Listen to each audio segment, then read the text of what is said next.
Solskjaer has to say ahead of this when he's with Jeff Shreves.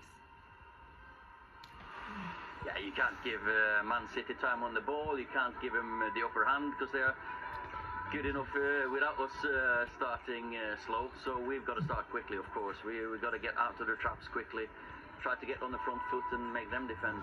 Is that also recognition that you can't keep going with that pattern of starting slow but still turning games around? Yeah, of course. It's not something we intend to do. We don't have that intention of going slow and giving the opposition 1 or 2 goal lead. Of course it isn't. So that's just the way it's fallen a couple of times. Even after good starts, we've conceded the first goal. So you've got to be concentrated for 95, maybe 99 minutes today.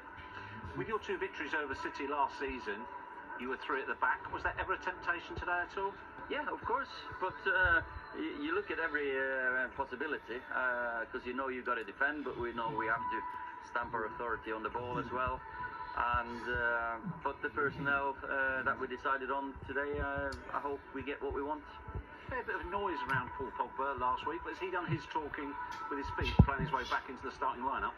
There's no point talking off the pitch anyway. You have to talk on the pitch as a footballer. That's where the proof is, and performances. You can't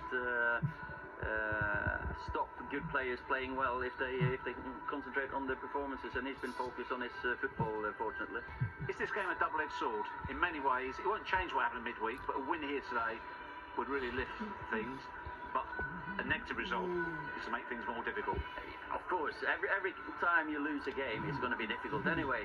But it's a perfect game for the players to forget about the disappointment, or at least not feel sorry for themselves, because they know that you can't go into a game not 100% against Man City in a Manchester derby. I know we don't have our fans. We have to create our own atmosphere, and we'll do what we can to give them something to cheer on.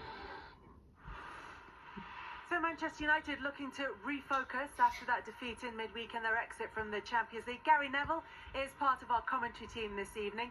Gary, it's only the second time that midfield 4 have started together. The last time was in the 1-0 defeat by Arsenal. How do you think it's going to work against City? I think primarily to try and stop the space, obviously, where De Bruyne operates, and clog that midfield up. Maybe draw Cancelo and Walker forward, because they're going to get space to run into, and then obviously you can then expose